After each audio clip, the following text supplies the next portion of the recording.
Hi everyone, my name is Georgette Truan. I am the host for Relatives Fight CPS, and sorry for the starting at 1:49 today. We were having technical difficulties. Stacy is going to be with us shortly. She's trying to sign on as well. Um, so I guess I just wanted to talk about relatives, and this message is very important to, especially the grandparents out there. When your children, the parents are fighting DCFS to, you know, be able to get their children back. DCFS will target the relatives first because they want to make sure that the family does not get any type of help whatsoever from anyone. And they want to make sure that they remain distant. That's the whole goal of Department of Children and Family Services. Often you guys think that the department is there to help children, but they're there looking at the children as merchandises that sells.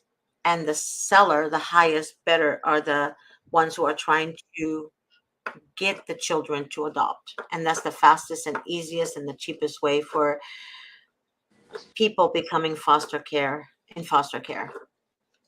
Because you have two foster care systems. You have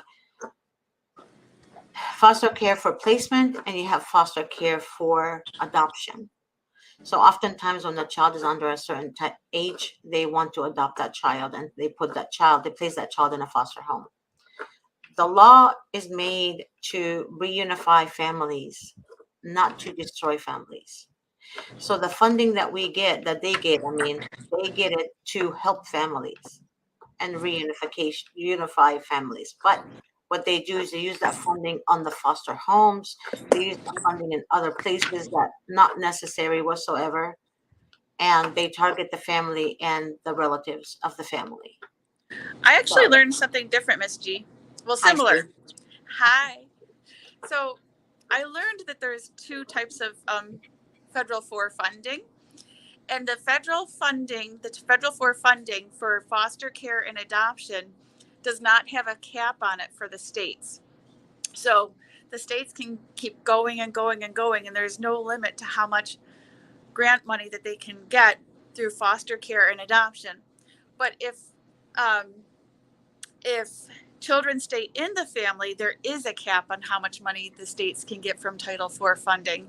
So that's why you see when there are suitable family members, they try to nitpick them apart and say they're not suitable so they can get the kids into foster care and adoption because the Title IV federal funding has no cap from what the states can receive.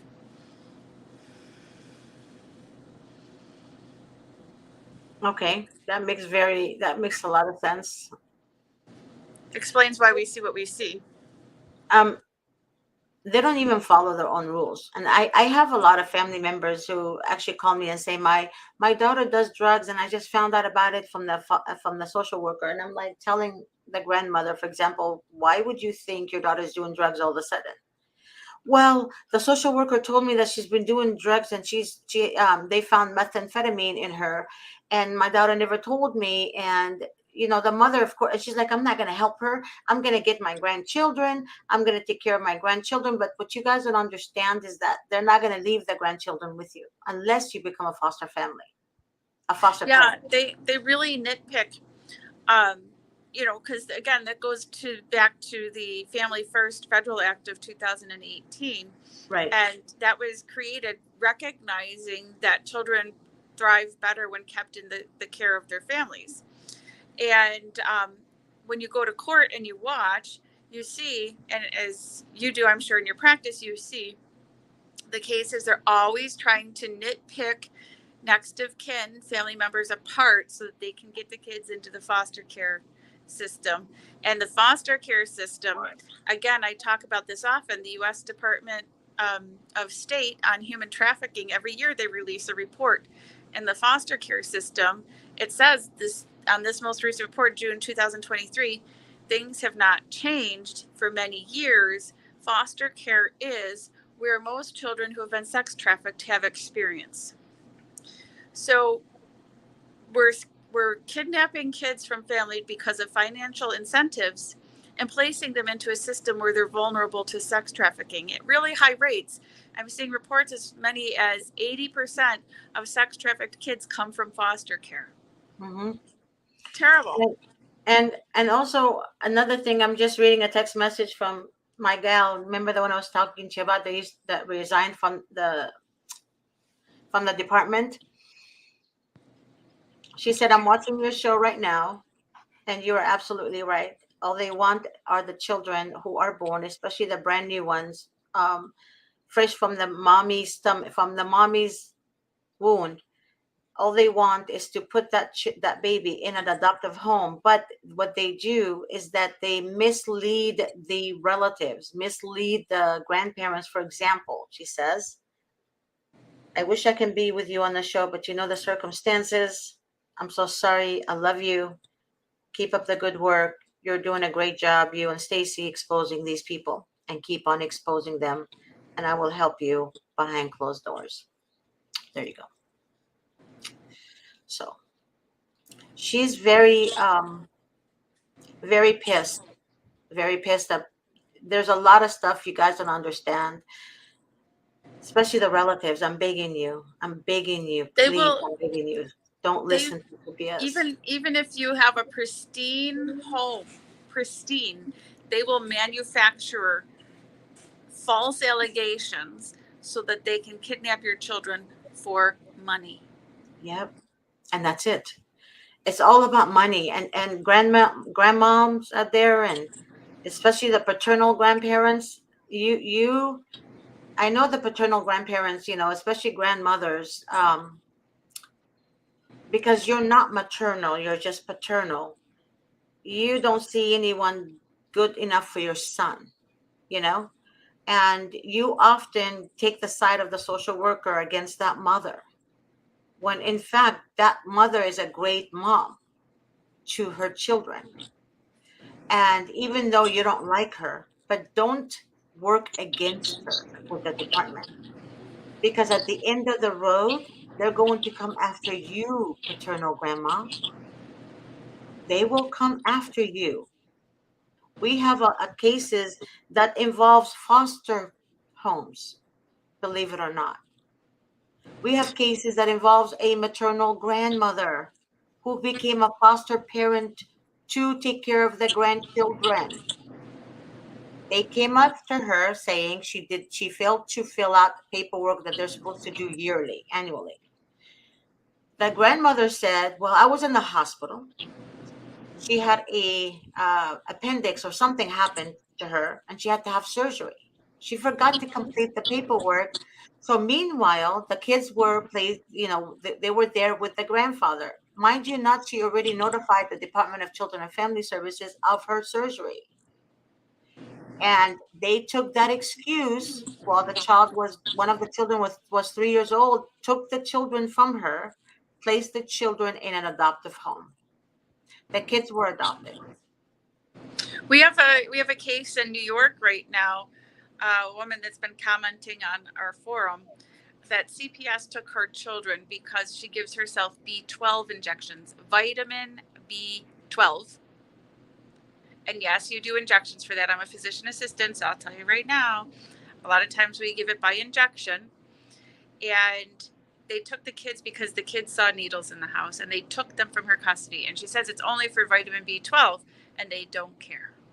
Yep. But how did the kids see the needle? Was the needle laying around, or did they just see the mother injecting herself? I mean, who cares? Because how many kids see a patient that's diabetic inject themselves? And you know what? Guess what? I work in healthcare. You know why I work in healthcare? Because my father was sick a lot when I was a kid and it inspired me. See, that's pretty big. And what's sad about all this is that the grandparents and the relatives believe whatever CPS says about the parents. And that is so sad. So if you have any animosity between you and the mother of the child, or between you and the father of the child, please put all this aside.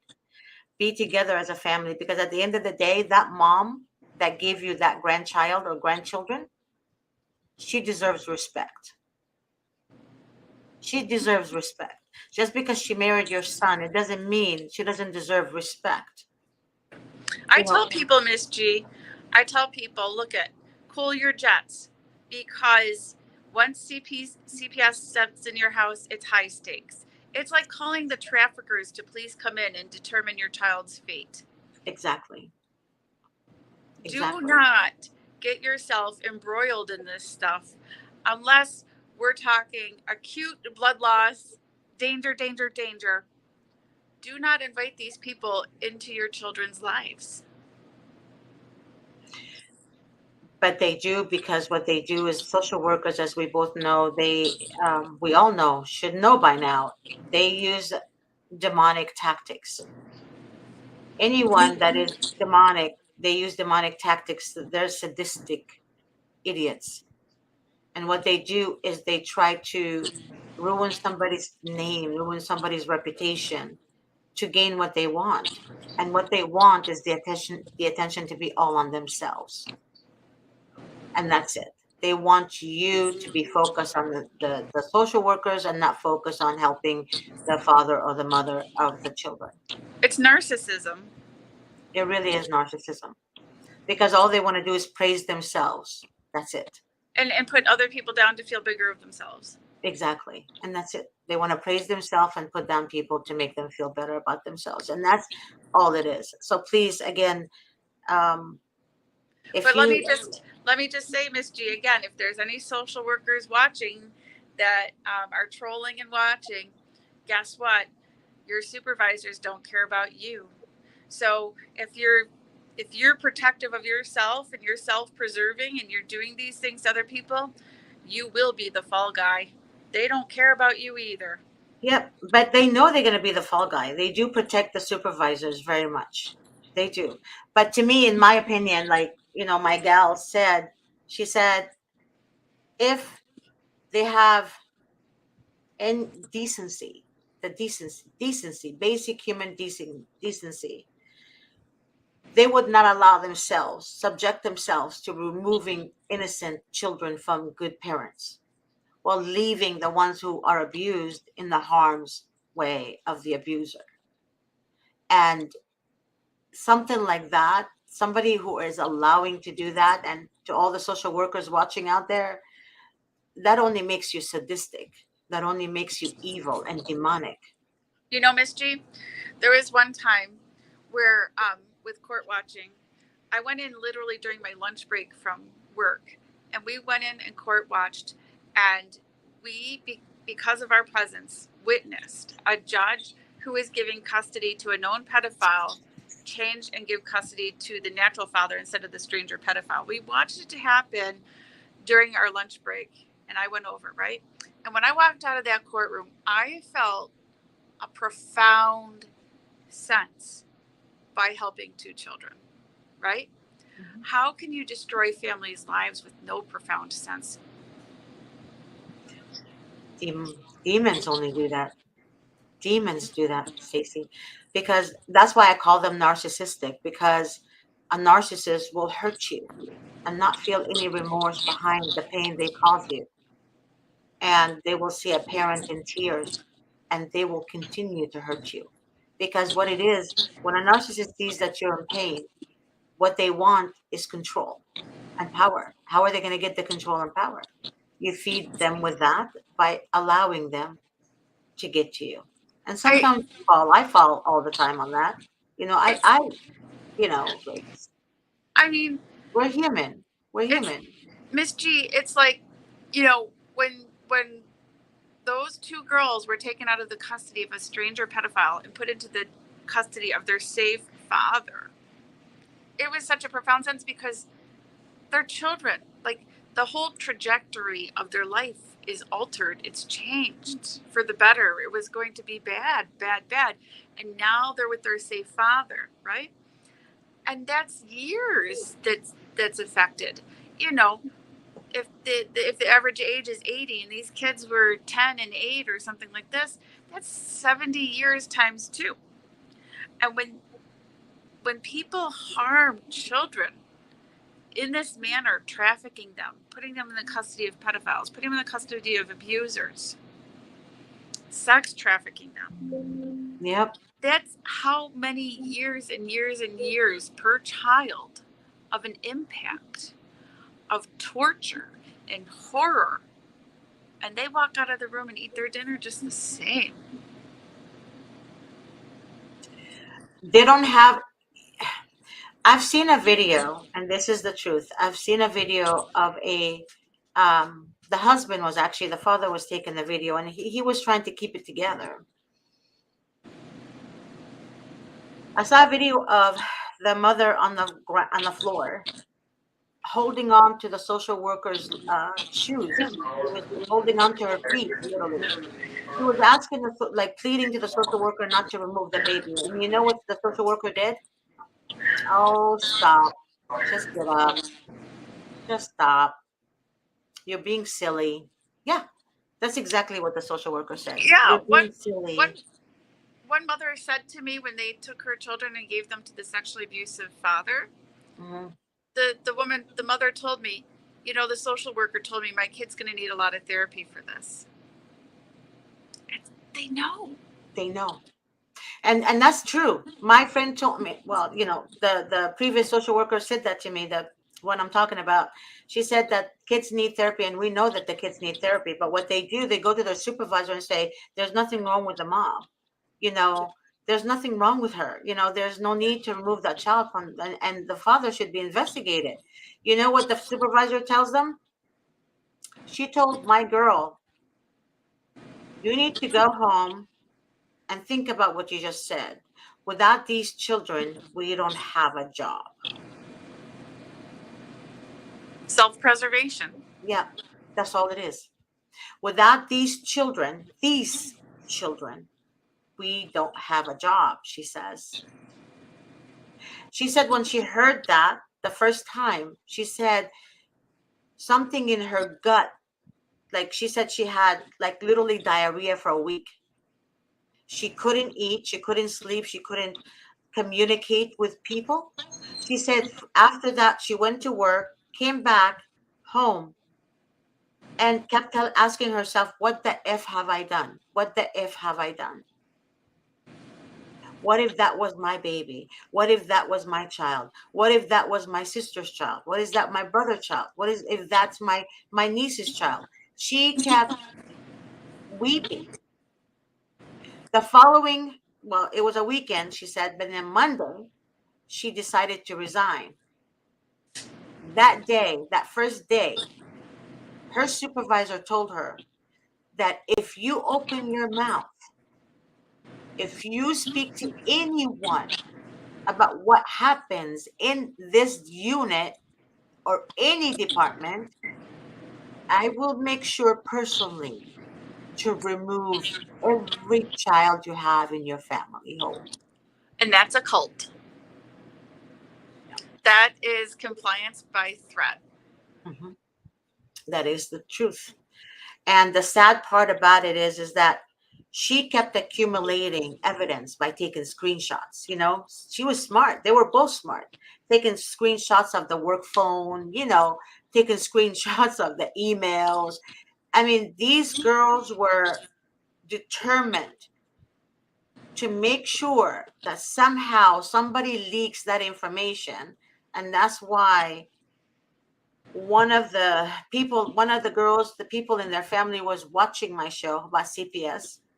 And that was like last year, like no, sorry, the beginning of this year, I think. And they gave her the information to watch. And the other gal, I don't know how she found me, but she found me somehow. But again, at first I thought they were lying to me. At first, the truth is, I thought these were social workers undercover trying to meet with me. And I didn't trust them. I was so mean to them. I was so mean to them. I was like, you know what? Let's just meet. I don't trust talking to you over the phone. I don't believe anything you say. I met them and I was like, literally, sitting down, looking at them, looking at her like, I don't know. I don't believe you. She showed me her hiring paperwork, right? When she first got hired. She showed me um, the mileage she listed for her going to homes because they pay them for mileage and all that. They pay them for gas too. Um, she showed me the supervisor's emails to her, welcoming her to the facility, blah, blah, blah, blah, blah, blah, blah, blah. So she showed me a lot of stuff. The other gal, the same way, showed me a lot of stuff too, a lot of things that she saw in the department. And these are from two different counties in California. Okay. Two different counties in California. And even the judges, she said, when they have their meetings, secret meetings without the parents, guess what happens in the secret meetings? She said sometimes, sometimes they'll have like a shot of something, a shot, to calm them down, because they had a hard day at work. Then they start talking about what are we going to do, what they're going to do for the weekend. Or they will start talking about a party that's coming up. Then somehow the parents' information goes in there, and then they start laughing. And then each one is saying, they're going to lose that baby. She's lying, or he's lying. Oh, they're going to lose that baby. Oh, yeah, we're ready to adopt. That was in the beginning, before you even went to call an attorney, thinking you're going to win the case because you're a great mommy. That's exactly what they do.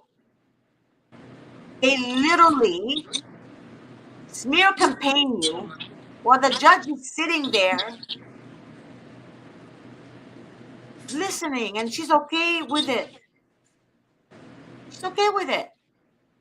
There is no order in court like you think. The order comes in front of people who are watching, because a sadistic person doesn't want to be exposed. So they have to make the other one bad so they can shine. You get it now? And this is why, Miss G, in my hometown, um, Niagara County CPS in New York knowingly hired a sex offender. It was public knowledge at the time of his hiring that he was a sex offender. And because they hired somebody who is a sex offender to work as an attorney for CPS, the obvious thing happened, and he raped several women and sex trafficked a 16-year-old child in DSS custody. He got 6 months in jail. That's it. And he just got declared a level 3 sex offender, and today he got deemed a violent sex offender. That was the court hearing today. It was determining that he is a violent sex offender. It is no surprise with what we are discussing today that he was hired with it being public knowledge he was a sex offender. That's the CV they sought to do these types of things. Wow. It's not mistake, it was by design. Exactly. So the truth is in front of them, but they will deny the truth. Example, if you work with someone, right, in the office, and that someone, although you have evidence and facts to back you up, they will never see that as truth. You know why? Because a narcissist will keep on sticking to the lie because it sounds believable. They play see no evil, hear no evil, speak no evil, and they'll hide the evidence that's contrary to the narrative they want to create. Correct. That's correct. I'll give you another example. In I don't know how many years ago now, 2 years ago maybe, there was somebody who did shows for us, and that woman texted me that her shows had so many viewers, more than me, and that I'm so bad. And I said to her, I said, but why do you care so much about the viewers so much? Because she never took it as doing something productive to help the public. She took it as she wants publicity, she wants viewers, she wants this, she wants the praise, all that. To me, at the end of the text message, I said good luck and God bless. Because I never looked at this as viewers. My mission is to destroy CPS in any which way I can. And I'm not destroying a good entity. I want to destroy a very sadistic entity that thrive on pain of others, and they seek the pain of others. You know, later on, that girl that I was telling you guys about, later on, I checked, and other people that were watching her shows told me that she bought people to watch her shows. Miss G, I'll always say, you, when you do your shows, you wear your heart on your sleeve. And if anyone watches your shows, we know you're sincere. Thank you, Stacy. Now I'm And just, when you play with fire, you get burned. yeah. And you might be flashy and shiny with some of your tactics, Hmm. but when you play with fire, you get burned. So if you're Hmm. not sincere in this, you will disclose yourself. Yeah, and people You will will see through declare. you. Yeah, and people will see through you. And the thing about it is, I'm giving you guys an example because even though you know the truth and you know what's up, a narcissist or a sadistic person, they're both the same, will always deny the truth, and they will do everything in their power to put you down And and gaslight you. and gaslight you and smear campaign your name so they can shine. All they want is the praise for themselves. If they see somebody else that people like, they're going to destroy them. Why? Destroy the relationship. Why? Because they want the attention to go to them. And that's exactly how the social workers are. They're controlling, they're power hungry. Same thing. Well, it's Same kind thing. of gross, Miss G, because we're not playing cat and mouse here. We're not Yeah. playing games. These are real human beings and people's lives at stake. It's not a game of followers. It's not a game of shows. Yes, it is necessary to expose, but this is not a game. No, it's not. It's not a game. And the thing about it is when people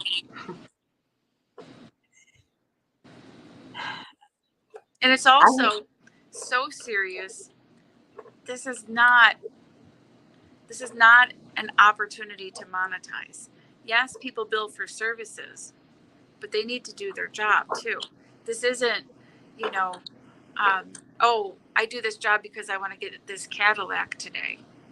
These are Mhm, real human beings in their lives. that's right. And oftentimes you guys are like struggling trying to find an attorney, especially in Pennsylvania. I've noticed that. In Pennsylvania, it's very hard to find an attorney that wants to handle CPS cases. In Ohio, Idaho, the same thing. New York, I can only count on my fingers how many, two, maybe, if that. And Michael, whatever his last name is, I can't. He's Italian, I know that, but he's attorney Michael, and he says he doesn't take every case. Obviously, he only takes cases that's brand new, that hasn't been opened yet in a, what do you call it, in court, that doesn't have an open case. The older cases that have been ongoing are harder to turn around, and they turn around a lot more slowly. Well, with well, I've It's seen easier to prevail in a case. I've seen Attorney Davis work on older cases, and he won. I've seen it happen. Yeah, but Yeah, that's yeah, it can happen, but a they lot of are a work. lot more work and they take longer They do. They take longer. It's more to costly. reverse. Yeah, it's more costly. Um, it's just, if you don't have the money to keep paying attorneys, I suggest you call a CPS defense attorney immediately. Be careful when you search Google, because Google will show you CPS defense attorneys. Because I've seen a list of CPS defense attorneys, over 174 of them in one state. But then when I called all of them, guess what they said? Sorry, we don't handle that. Sorry, we don't. Then I came to the middle of the page in my Excel worksheet and I said, wait a minute. So why are you guys listed as CPS defense attorneys? She said, I don't know. She said, we have no control over that. So But guess what? I Yeah. think too, Misty, I think sometimes they list that because then they're hoping people will call looking for it and then they can refer to their racket buddies too. No, and get a because I referral asked to most me. of, no, maybe, but no, I don't know about, well, I asked most of them and I said, do you have anyone that you can refer me to? And they all said, no, we don't know. So if that was the case, then they would have referred me to the, Referred to, yeah, yeah. yeah, but they didn't. And they said, and I asked then and asked another attorney, I said, why do you guys not handle CPS cases? It's just family law. She said, honey, CPS is the worst thing an attorney can ever go through. And I said, but don't you want to help families? She said, yeah, we want to help families. But it costs a lot of money and these families cannot afford us because they don't target families that have money. That's why they want to destroy the relationship between you and the maternal grandmother. They want to destroy the relationship between you and the maternal grandmother. It doesn't matter if it's an uncle, aunt, best friend, it doesn't matter. They will destroy your reputation just to come after your child. Remember that. The reason Stacy and I are doing this is because we know there's a lot of innocent moms out there. We know that there's a lot of innocent dads out there. Because once you've been walking through the fire and you know you're innocent, you want to help those who are innocent too. And that's when you become a stronger empath. Before you were just an empath, a gullible, naive, stupid empath. Not just to mention, Miss G, when you Mhm, say innocent parents, what does that mean, right? mhm, Um, you don't even need to be pristine in my eyes. There are mhm. so many suitable parents that have taken their kids away. Correct. Suitable parents having their kids taken away. And that's horrific too. And Because even research says kids thrive best in their family. So if a parent is suitable and they're taking kids away, like that poor crying grandmother, like her image in my mind, how but heartbroken she is and how significant that bond was with her grandchild. And they destroyed that family and broke those hearts. yes. And we I have another grandmother who's been crying day and night. Day and night. They killed her daughter. Her daughter died. She was taking care of the children. She loved her grandkids, her and her husband. And then a social worker or guardian ad litem was on video chat with her.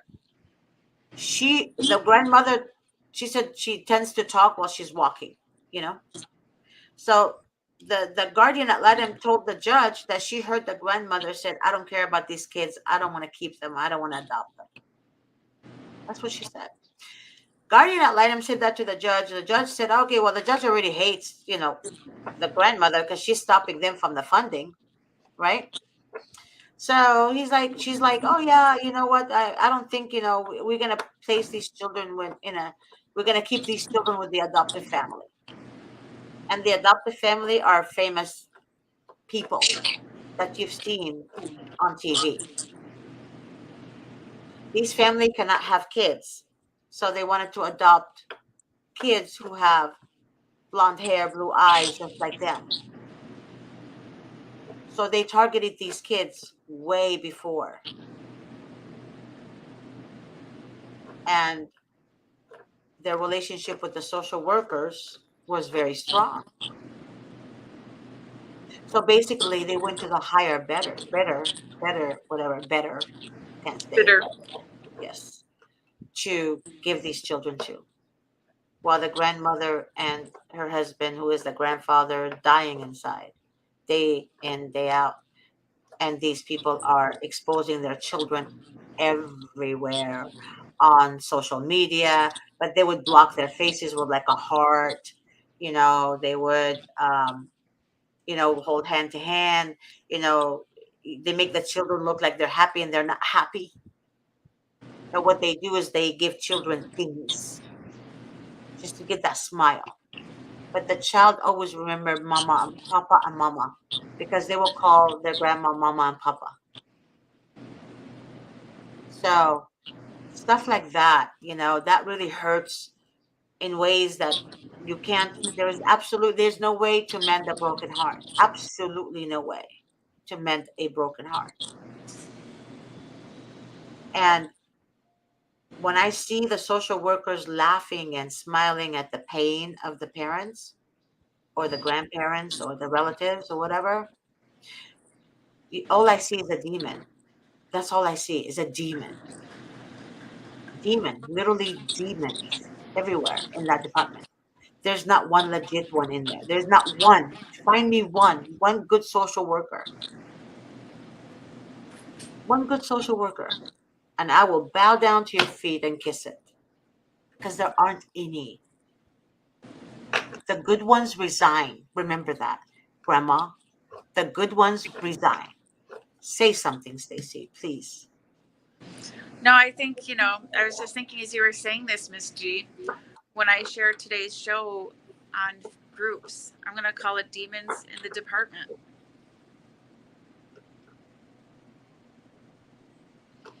Demons in a department. Demons in the Department.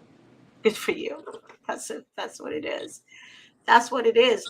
I'm gonna share something, a true story. I called my aunt. She lives in Egypt. I called my aunt to see how she's doing. She's actually 89 years old, and my cousin has to put the video. She doesn't know anything about computers. He had to adjust the video for her, and she's like, talking to me like this, and I can see her face like all the way to the camera. And I'm like, Auntie, sit back. And she's like, honey, I can barely see you. And I'm like, oh my God, I'm gonna be like that one day. Because I can barely see me too with the glasses. Then I said, Auntie, I'm going through a lot. And she's like my mother's mom. I mean, my mother's sister. So she's the closest one to me. So I said, Auntie, you're the only one living soul I have right now. And, you know, I need help. I need you to guide me. And I told her, I said, there's a lot of demonic people in the world. And I told her what's going on and everything I was going through. She said to me, she said, honey, demons see the light in you.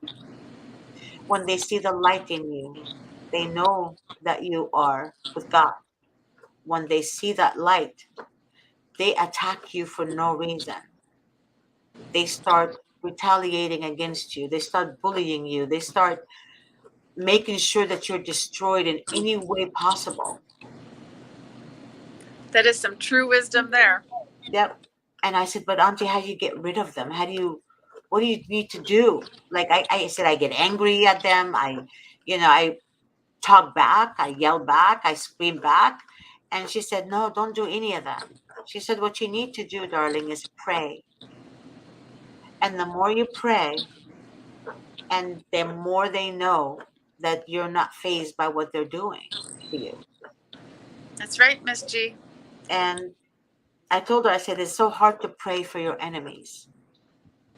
And she said, sweetheart, it's like burning coil on their heads. Because they will reap 1,000-fold of what they sowed. And they're going to reap in so many different ways that they will not be able to stand the judgment of God. And she said that to me, and I just kept crying. I just kept crying. And she said, get up, wash your face, and wipe your tears. And I want you to go have a good cup of coffee. I said, Auntie, that's the last thing you should tell me to do. But in Egypt, coffee is like water. Everything is coffee and tea, coffee and tea. And she said, just have a cup of coffee and just talk to God. She said, have communication with him. That's all she said to me. And She's right. I want to read a prayer. It's a short prayer. She told me to pray against the enemy. And I hope you guys really use that prayer in day in, day out. Okay. Um, she said that she told me is to silence the lies of the enemy, right? So I translated it the best way I could. Lord God of truth, I call upon you to silence the lies and the accusation of my adversary, well, enemy. Let me put it to you that way, enemy. In the face of the falsehood and deceit, I declare the truth of your word against all lies. Grant me, O Lord, the wisdom to discern truth from falsehood and the strength to stand firm in your righteousness. Let your light expose the darkness of deception, and may the lies of the enemies be silenced in your presence. With unwavering faith in your truth, I declare victory over the falsehood that seek to harm me.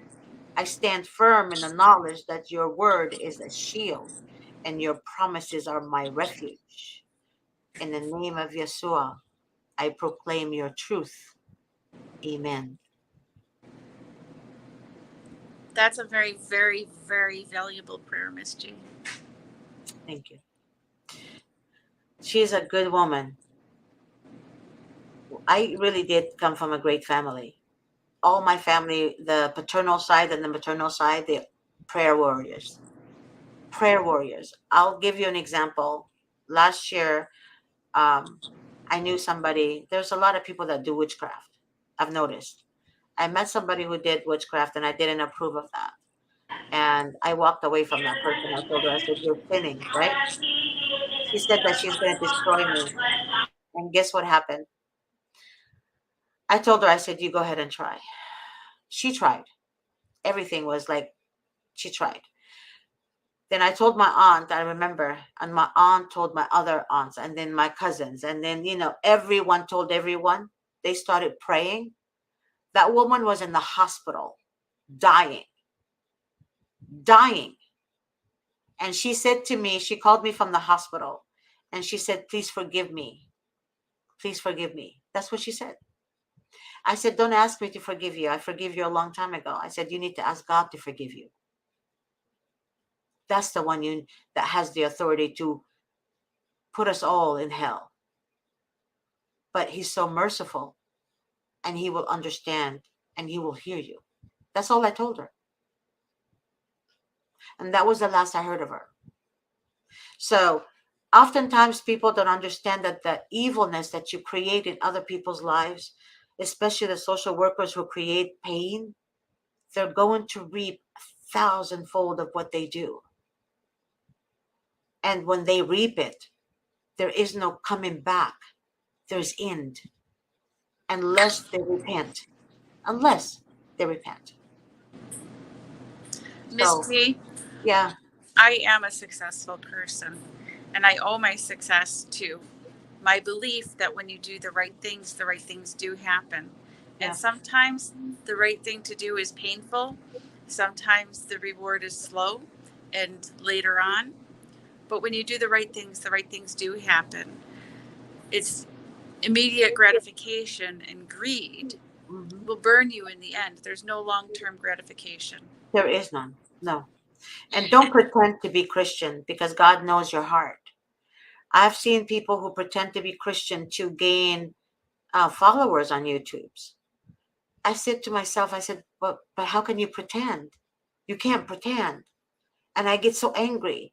And my aunt said to me, she said, the problem with me, she said, the problem with me is that I feel people's pain. So so basically when somebody's in pain, I feel it's happening to me. And that gets me in trouble because I fight for that person, or I fight for people's, how can I say it? It affects me.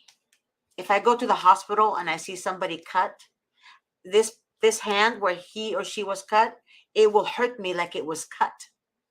It will burn me and ache me like it's my pain.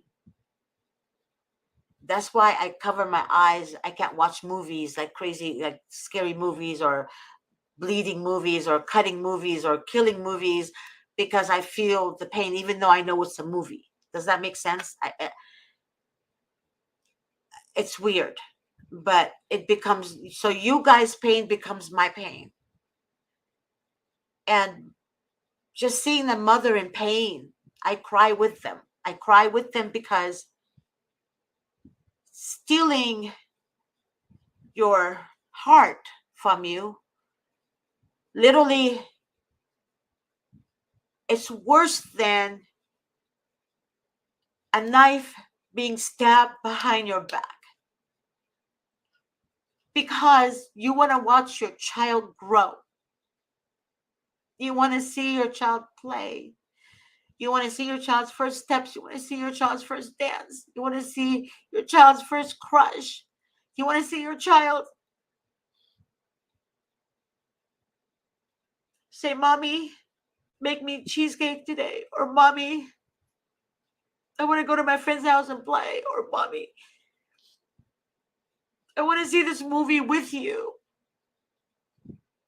That's painful, to not be able to see or experience this relationship with your own child. Becomes leaving the mother so helpless, or the father so helpless, because, especially dads too, because they want to be the child's hero. It's so hard for a mother to stay at home not knowing her child is safe. That's what I feel. Oftentimes I hear people saying, "Some people lie, Miss G, don't believe everyone." Well, I'm gonna believe everyone until they prove me wrong. But either way, you never steal a child from a mother that loves the child. It doesn't matter if the mother did drugs in the past. It doesn't matter. It doesn't matter if the mother. There's oftentimes mothers and dads are introduced to drugs without even them knowing what they're doing, because other people are so evil. They would put things in their drinks, or, they were constantly drugging them, and they don't know what's going on, and they want this again because now they become addicted to it. So you don't know the life of a person. You don't know how they got there. So if that's the case, that doesn't mean they're bad parents. They're not locking their children up and beating them and burning them with cigarettes, or putting them in a closet and raping them over and over again. That's different. Those are the ones the social workers see as damage, and they don't want them. So they keep them there to get raped over and over and over again.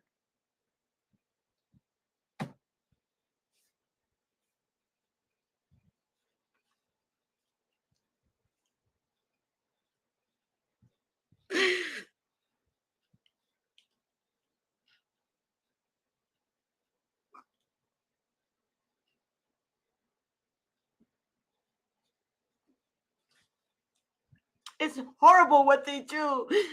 These children grow up to be so broken. They have absolutely no faith in any human being out there. Absolutely zero. And we care more about our viewers and how this and that. That is so crazy to me, because these children don't care about all this shit. They just want to be with their families. That's it. That's all they want to do, is be with families. I'm so sorry. I'm just so sorry. No, Miss G, you're beautiful. And it's okay to see someone cry, because too many people don't cry and too many people don't care. And I thank you for caring. Kids are precious. Kids are the future. They're very important. They don't need to suffer. They don't need to think about mommy and daddy or grandma. What happened to grandma? Or why doesn't grandma love us? And it's just, to me, it's just.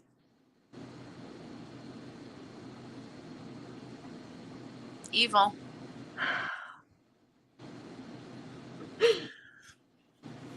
So be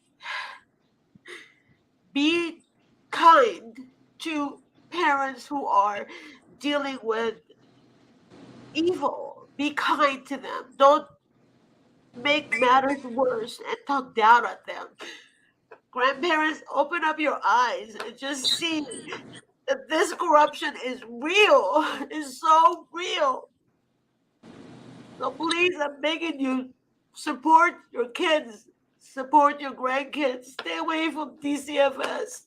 Do not believe them. Please, I'm begging you from the depths of my heart, do not believe them because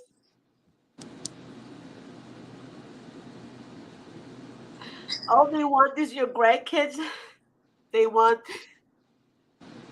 to sell them.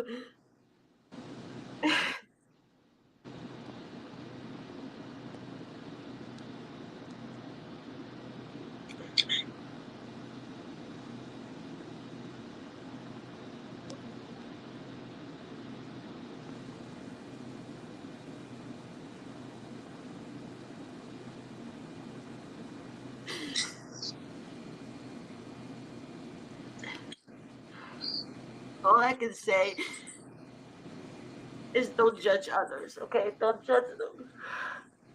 Don't judge them. And don't think a parent lost a child because they're bad parents. Help people to rise up. Help people to rise up and be a support for one another. Be a support. If you had $25 in your account and somebody who's dealing with DCFS doesn't have money to go see her child, give them the $25. God will bless you. God will send you abundance and abundance of blessing.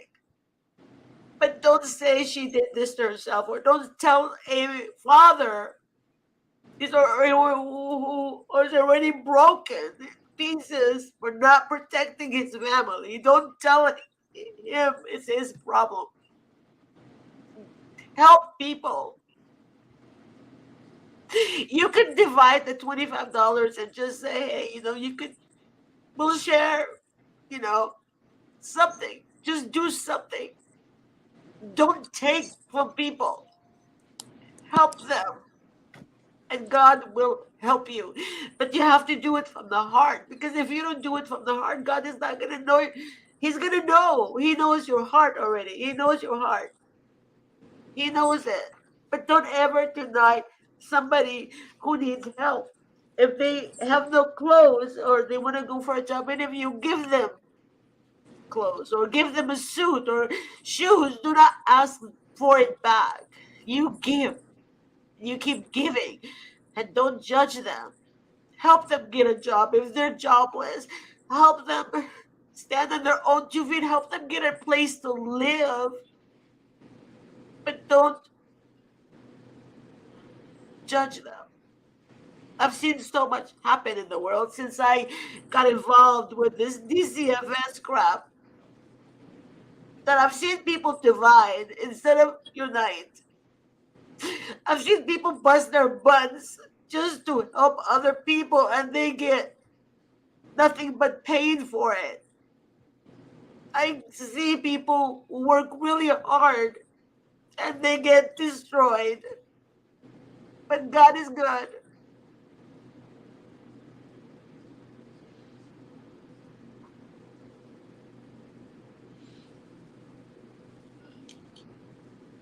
Miss G.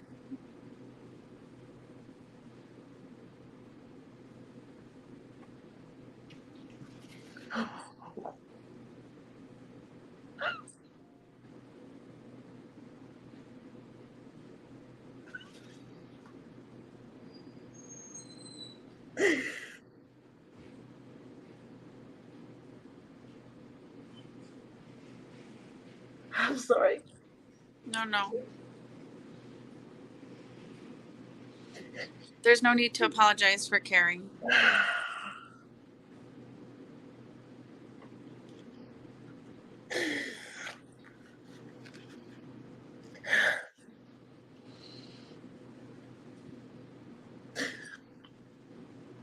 It's hard. It's hard work that you do, Miss G.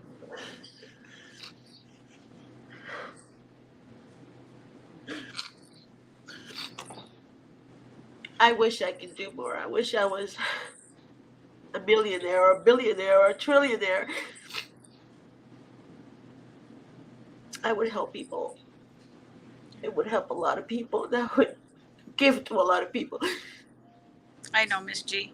We all know because we know how good your heart is. It's not, I don't even be praised about this. It's more of just, instead of dividing, just come together as people, as humans, as families, and just help others. That's all I'm saying. Yeah. Just to help other people.